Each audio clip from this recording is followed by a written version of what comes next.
Hello student, good afternoon, Radhe Radhe, जय भोलेनाथ की। आज हमारे नरेशन चैप्टर का आज 6th क्लास है, बल्कि उनको 6th A कहेंगे और बी पार्ट में 20 का बताएंगे लेट वाले सेंटेंसेस की इंडायरेक्ट बनाना। आज topic number 6, sentence number 4th, जिसमें हम इंपरेटिव सेंटेंसेस की इंडायरेक्ट बनाना पढ़ेंगे। इससे पहले हम असर्टिव सेंटेंस की इंडायरेक्ट, इंट्रोगेटिव सेंटेंस की इंडायरेक्ट, दो सेंटेंस की इंडायरेक्ट पढ़ चुके हैं। आज तीसरा टॉपिक है to change the imperative sentences into indirect speech. Imperative sentences को हम आज्ञा या प्रार्थना सूचक वाक्य कहते हैं।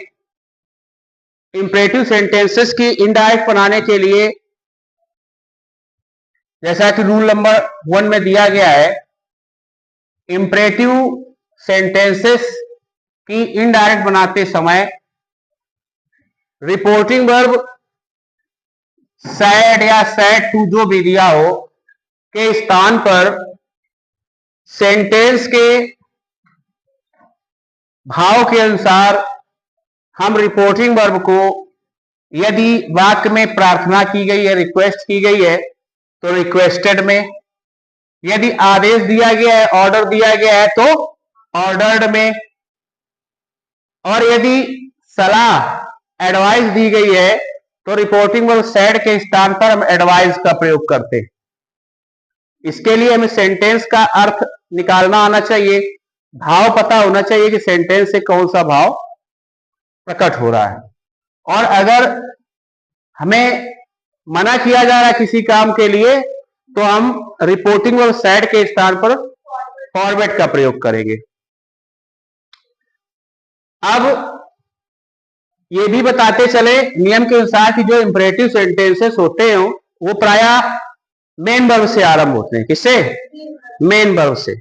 Open the door, mind your own business है, और इसके अलावा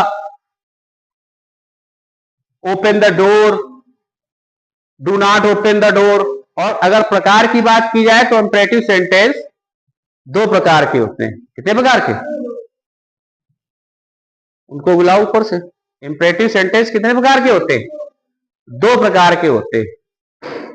अगर बात की जाए जो मेन वर्ब से आरंभ होते हैं उनको हम पॉजिटिव सेंटेंस कह सकते हैं, नॉर्मल सेंटेंस। और जो सेंटेंस डू नॉट से आरंभ होते हैं या नेवर से आरंभ होते हैं वो निगेटिव सेंटेंस। तो इंपरेटिव सेंटेंस के कितने भाग होते हैं? दो। तो अगर इंपरेटिव सेंटेंस मेन वर्ब से आरंभ हो रहा है तो जैसा कि इसमें रूल नंबर 3 में दिया गया है, यदि इसके इंपरेटिव सेंटेंसेस की इनडायरेक्ट बनाते समय यदि इंपरेटिव सेंटेंस पॉजिटिव है, कहने का मतलब मेन वर्ब से आरंभ है, तो इन्वर्टेड कामास के स्थान पर कंजक्शन टू लगेगा। क्या लगेगा? किसमें? पॉजिटिव में। जो मेन वर्ब से आरंभ हो, या प्लीज से आरंभ हो, या काइंडली से आरंभ हो। ठीक है? यदि imperative sentence main verb please, kindly, always say आरंभ होता है तो हम कंजक्शन क्या प्रयोग करेंगे? टू। और अफर्मेटिव असर्टिव सेंटेंस में कौन सा कंजक्शन लगता था? दैट। क्या लगता था? इंट्रोगेटिव में इफ या वेदर, हेल्पिंग वर्ब से, यानी फर्स्ट टाइप इंट्रोगेटिव सेंटेंसेस में। और जो सेकेंड टाइप इंट्रोगेटिव सेंटेंसेस हैं, जिसे हम WH टाइप इंट्रोगेटिव सेंटेंसेस कहते हैं, उसमें क्या लगता है? वही दिया हुआ question word, why, what, where जो दिया है उसी को हम कंजक्शन के रूप में प्रयोग करके सेंटेंस को असर्टिव बना लेते हैं। क्वेश्चन मार्क हटा दिया जाता है। आया समझ में? इस प्रकार से इंपरेटिव सेंटेंस यदि हमारा पॉजिटिव है, यानी मेन वर्ब से या प्लीज, काइंडली से या ऑलवेज से आरंभ है, तो हम कंजक्शन टू का प्रयोग करेंगे। किसका? और सेंटेंस को, जैसा सेंटेंस दिया गया है, सेंटेंस को ज्यों का त्यों ऐड कर देते, जोड़ देते। जैसे कि, और यदि सेंटेंस डू नॉट से आरंभ है, किससे? डू नॉट से अर्थात निगेटिव है या नेवर से आरंभ है, तो हम टू की जगह पर नॉट टू का प्रयोग करते हैं। किसका? नॉट टू का। हाँ, जिसमें रिक्वेस्टेड दिया, ऑर्डर दिया, एडवाइस, और अगर फॉरवर्ड किया जा रहा है तो वही फिर हम नॉट टू का प्रयोग ना करके केवल टू का प्रयोग करके और सेंटेंस को हम जोड़ देते हैं, क्योंकि फॉरवर्ड वर्ड जो है इसका अर्थ खुद है मना करना। क्या है? तो ये खुद निगेटिव टैग है, इसका जो अर्थ है खुद निगेटिव है, तो हमें नॉट लगाने की आवश्यकता नहीं है। जैसे कि एग्जाम्पल नंबर 1 हम देखेंगे, लिखा है my teacher said to me coward का start stand on the bench. Student ने कोई गलती की होगी, क्लास डिस्टर्ब की होगी, तो टीचर ने स्टूडेंट से कहा, टीचर ने मुझसे कहा, स्टूडेंट अपनी आप बीती सुना रहा है, बता रहा है। टीचर स्टूडेंट बोला कि मेरे टीचर ने मुझसे कहा कि तुरंत बेंच के ऊपर खड़े हो जाओ, हाथ ऊपर कर लो। है इसी तरह का पनिशमेंट, क्योंकि फिजिकल पनिशमेंट अब स्कूलों में बैन है, हाथ ऊपर कर लो, मुर्गा बन जाओ, है कान पकड़ लो, बेंच के ऊपर खड़े हो जाओ, या आउट ऑफ क्लास, क्लास से बाहर चले जाओ। यही है, हम मार नहीं सकते किसी को, फिजिकली हरासमेंट नहीं कर सकते, वो बात अलग है कि तुम मार दो, स्टूडेंट सहन कर लें। अगर हम एक भी थप्पड़ किसी स्टूडेंट के मार दें और थोड़ा भी वो एक्शन ले ले तो विद्यालय का भी पता नहीं चलेगा कहां है। सुन, ये समझने वाली बात है। इसलिए क्योंकि स्टूडेंट टीचर्स का सम्मान करते हैं, तो थोड़ा बहुत मारने पर वो कुछ नहीं कहते हैं, क्योंकि वो हाँ फालतू में स्टूडेंट्स को भी बात का पतंगर नहीं बनाना चाहिए। समझ? तो इसमें लिखा है कि मेरे अध्यापक ने मुझसे कहा कि बेंच पर खड़े हो जाओ, क्योंकि उन्होंने क्या की है, कोई शरारत की है।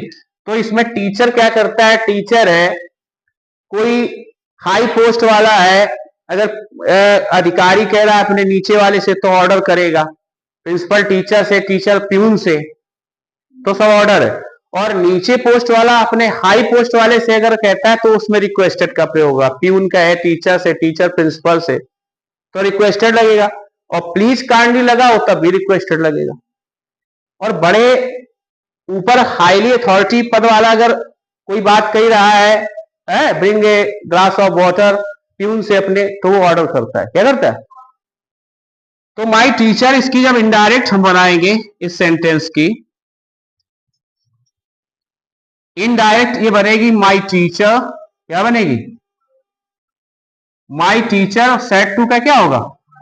ऑर्डर लगे, क्योंकि टीचर शरारत की है स्टूडेंट ने। हाँ, इसमें पढ़ने की बात होती कि लर्न योर लेसन है वेल, इस तरह से तो थोड़ा सलाह का भी प्रावधान हो सकता था कि अच्छी तरह से पढ़ाई में ध्यान दें, अपनी बुक्स खोलें। माई टीचर ऑर्डर्ड, क्या लगेगा? माई टीचर ऑर्डर्ड मी, और कंजक्शन क्या लगना है? टू, क्योंकि ये सेंटेंस हमारा मेन वर्ब से आरंभ है, तो हमने कंजक्शन लगा दिया टू। और शेष जो सेंटेंस है उसको हमें जैसा का तैसा लिख देना। अगर प्लीज काइंडली लगा होता तो उसको हटा दिया जाता है, वो प्लीज यहाँ रिक्वेस्टेड लग जाता है और वो क्या हो जाता है, हट जाता है। मी और एस छोटी बना के stand on the bench, full stop. आई बात समझ में? अब अगर कम समझ में आए तो एग्जाम्पल 2 को देखिए, जो निगेटिव है।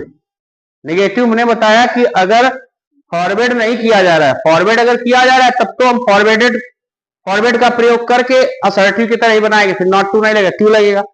लेकिन अन्य उसमें रिक्वेस्ट की गई है, ऑर्डर दिया गया है, एडवाइस दी गई है, ठीक है, और कोई सामान्य बात कही है, तो फिर हम नॉट टू का प्रयोग करेंगे। तो इसमें लिखा है माई मदर सेड टू मी, मेरी माँ ने मुझसे कहा, कॉमेट का start, do not play in the सन। कह रहा मेरी माँ ने मुझसे कहा कि धूप में मत खेलो। यहां सन का अर्थ क्या है? धूप से, ठीक है। सूर्य में मत खेलो नहीं है, कोई सूर्य पर जा ही नहीं सकता, और जाने की भी कोशिश की है, लेकिन उसके आसपास भी लोग नहीं पहुंच पाते, पहले खत्म हो जाते हैं, भस्मासुर बन जाते हैं। तो इसमें लिखा है मदर सेट टू की जगह क्या आना चाहिए, क्योंकि माता जी यहां पर ऑर्डर नहीं कर रही, एडवाइस दे रही हैं, या फॉरवर्ड हम लगा सकते हैं, मना भी कर रही, ठीक। लेकिन यहां पर हम लगाएंगे एडवाइस दे रही, सलाह दे रही। पहले सलाह देंगी कि धूप में मत खेलो बेटा, और जब तुम पहली वाली सलाह नहीं मानोगे, ठीक है, तब फिर ऑर्डर आएगा, वो भी बेलन के साथ। किसके साथ आएगा, ये समझिए। तो कहने का मतलब ये, मदर एडवाइज्ड, मदर एडवाइज्ड मी, और डू नॉट कीजिए, क्या लगेगा, नॉट टू, क्या लगेगा। अगर हम फॉरवर्ड यहां लगा देते तो फिर टू लगता, क्यों आया समझ। माई मदर एडवाइज मी या मदर एडवाइज मी, अब ये डू नॉट की जगह तो नॉट टू लग गया, तो डू नॉट का काम खत्म। अब बचा क्या, play in the sun, not to play in the सन। मेरी मां ने मुझे सलाह दी धूप में मत खेलो, ठीक है। अब हम एग्जाम्पल नंबर 3 पर जाएंगे, तीसरा और देख लें। अगर हमारा डायरेक्ट स्पीच का सेंटेंस या रिपोर्टेड पार्ट का सेंटेंस प्लीज या काइंडली से आरंभ हो, कहने का मतलब है कि सेंटेंस में रिक्वेस्ट की गई हो, प्लीज वाले भी कृपया होता है, काइंडली, तो पक्का रिपोर्टिंग वर्ब के स्थान पर रिक्वेस्टेड लगे। रिक्वेस्टेड या बेग, क्या हो गया, रिक्वेस्टेड या बेग लगेगा, क्या लगेगा।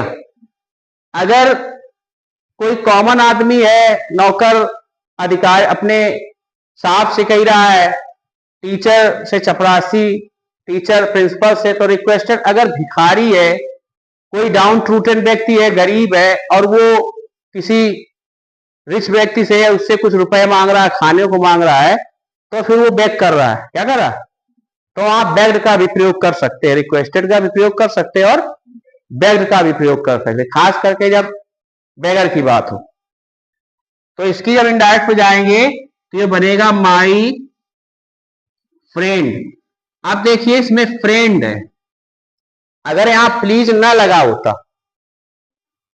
तो फिर फ्रेंड, डॉक्टर और मदर को भी ले लेंगे, ये लोग एडवाइस देते हैं, क्या करते हैं, फ्रेंड, डॉक्टर, मदर, और इसके अलावा बाबा जी जो ये घूमते हैं, हाथ हाथ देखते हैं, वो हालांकि डरा भी देते हैं, वो भी सलाह देते हैं कि ऐसा करिए, ये जंतुर बांधिए, ऐसा करिए तो ऐसा हो जाएगा, है, और कह देते हैं कि भाई करो तो करो, नहीं तो कोई लेना देना नहीं, और व्यक्ति डर जाता है, उसको करना पड़ता है। और ये वही बाबा जी होते जो बेरोजगारी की वजह से बाबा जी बने हुए, काय वजह, बेरोजगारी वजह, पढ़ाई मन लगा नहीं, और गांव में एक दो जगह चोरियां की, जब पकड़े गए तो एक बार पकड़े गए कुटाई हुई, 2 बार, तीसरी बार मार के गांव वालों ने भगा दिया, तो बाहर क्या करें, कमा सकते नहीं, क्योंकि उम्र बहुत ज्यादा हो गई है, हराम का खाने की आदत पड़ गई है, तो फिर तुरंत वो बाबा हिंदू जी हिंदू है तो अचला ओढ़ लेंगे, और नहीं तो फिर अपना टोपी पहन लेंगे, बन गए, है समझे।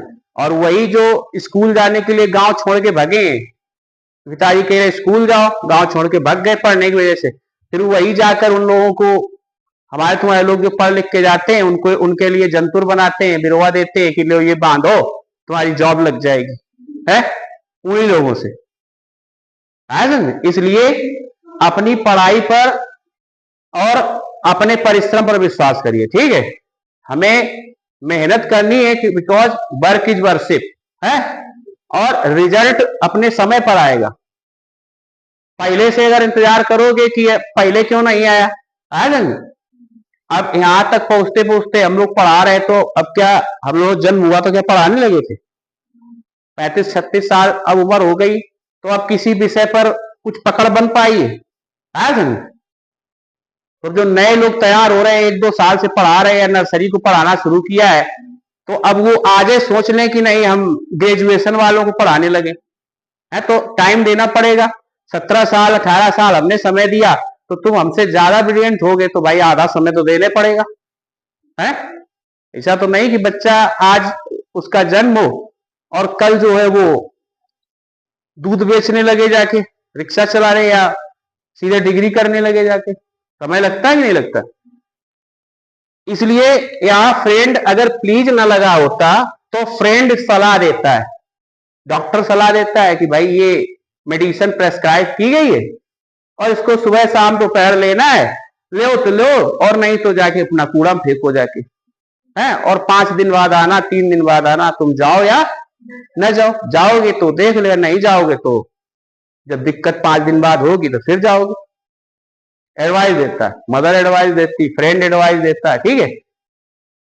तो माय फ्रेंड, यहां पर इससे अगर प्लीज ना होता तो एडवाइस लगता, अगर प्लीज काइंड दिया तो क्या लगेगा, रिक्वेस्टेड। माय फ्रेंड रिक्वेस्टेड, अब क्योंकि ऑब्जेक्ट है नहीं तो कंजक्शन क्या लगेगा, टू, इंपरेटिव सेंटेंस है। और रिक्वेस्टेड लगने से जो ये रिक्वेस्टिंग वर्ड है प्लीज काइंडली, ये डिलीट हो जाते हैं, ठीक, हट जाते हैं। और से सेंटेंस जोड़ दिए बस प्रोनाउन चेंज करके, to give me first person के अंतर्गत आता, प्रोनाउंस वही चेंज होंगे, first person I, me, my, mine, we, us, our, ours. ये सदैव रिपोर्टिंग वर्ब के सब्जेक्ट के अनुसार, सब्जेक्ट और नंबर के अनुसार बदलते हैं। और सेकेंड पर्सन की बात की जाए जिसमें यू, योर, है, थाउ, थी, थाई, थाई सेल्फ आते हैं, ये सदैव रिपोर्टिंग वर्ब के ऑब्जेक्ट और नंबर के अनुसार बदलते हैं। ऐसा ही बात।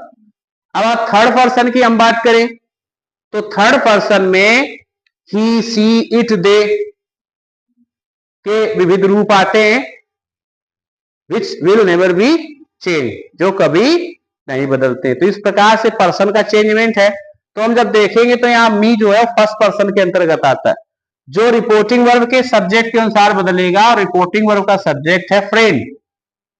फ्रेंड का मतलब, क्योंकि फ्रेंड का जेंडर यहां क्लियर नहीं, तो जब जेंडर क्लियर ना हो तो हम मेल को वैल्यू देते हैं, किसको, पुलिंग को। क्लियर अगर ना हो तो मेल मान लिया, तो हम यहां ही करेंगे, ही के अनुसार ही, हिम, हिज, इस तरह होता है। तो यहां आई, मी, माई, तो ही, हिम, यानी मी के अनुसार यहां पर हो जाएगा हिम, क्या हो जाएगा।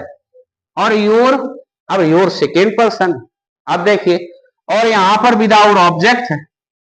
जब रिपोर्टिंग वर्ब का ऑब्जेक्ट ना दिया हो तो हम यहां पर कोई थर्ड पर्सन मान लेते, क्या मान लेते हैं, थर्ड पर्सन मान लो। अगर यहां third person reporting verb subject नहीं दिया है, अगर रिपोर्टिंग वर्ब सब्जेक्ट दिया थर्ड पर्सन में तो फिर हम यहां पर मी मान लेंगे, क्या मान लेंगे, ये लिखा है my friend said to me, मुझसे कहा, तो मी के अनुसार यहां पर योर की जगह क्या हो जाएगा, माई बुक, क्या हो जाएगा, फुल स्टॉप। आई बात समझ में। तो इस तरीके से ये इंपरेटिव सेंटेंस का जो क्लास 6 के अंतर्गत हमने टॉपिक इंपरेटिव सेंटेंसेस की इनडायरेक्ट बनाना पड़ा, जिसमें इंपरेटिव सेंटेंस की इनडायरेक्ट बनाते समय रिपोर्टिंग वर्ब सैड को हम according to the feeling of sentence we can change it, requested, ordered, advice, forward और प्रपोज, सजेस्टेड का भी प्रयोग हो जाता है इसके अंतर्गत। इसमें इन्वर्टेड कॉमास के स्थान पर पॉजिटिव सेंटेंस में टू, नेगेटिव में नॉट टू लगेगा। एग्जाम्पल हमने देख ही लिए, अगर सेंटेंस से रिक्वेस्ट, ऑर्डर, रिक्वेस्टेड वगैरह निकल रही तो रिक्वेस्टेड का प्रयोग, अगर एडवाइस निकल रही तो एडवाइस का प्रयोग, अगर कॉमन सेंटेंस हमारा किया तो फॉरवर्ड का प्रयोग, ऐसा। इस तरह से इंपरेटिव सेंटेंस का जो टॉपिक था आज हमने क्लियर किया, क्या किया। और कल हमने एक्सरसाइज इंट्रोगेटिव सेंटेंस की करने को दी थी, कितने लोग करके लाए, उसको अभी हम ऑफलाइन सॉल्यूशन उसका बताएंगे। और जो लोग ऑनलाइन हमें देखते हैं वो अगर एक्सरसाइज करके लाए तो हमसे पूछ सकते हैं, हम उसका सोल्यूशन बताएंगे। और कल हमने एक्सरसाइज नंबर 2 की थी, शायद 3 इंट्रोगेटिव सेंटेंस, और कल हम इंपेरेटिव सेंटेंस की एक्सरसाइज नंबर 4 करके लाएंगे, जो अरिहंत प्रकाशन, अरिहंत पब्लिकेशन की बुक में दी है। एक्सरसाइज नंबर 4 इंपेरेटिव सेंटेंस की इनडायरेक्ट की एक्सरसाइज करके लाएंगे। इस तरीके से ये 6 क्लास ए क्लाइमेक्स पर पहुंच चुकी है, और कल इसका पार्ट बी, और इसके साथ साथ अगर टाइम लगेगा तो एक्सक्लेमेटरी सेंटेंस की इनडायरेक्ट बनाना भी हम पढ़ेंगे। कल और परसों 2 दिन में ये नरेशन का चैप्टर समाप्त हो जाएगा। इसके बाद चैप्टर 2 शुरू होता है, साइंथिसिस ऑफ सेंटेंसेस हम आरंभ करेंगे। उससे पहले एक हम ऑफलाइन और ऑनलाइन दोनों तरीके से 10 या 20 सेंटेंसेस का एक टेस्ट लेंगे। ये तब तक जुड़े रहिए हमारे साथ। गुड आफ्टरनून, राधे राधे, जय हिंद।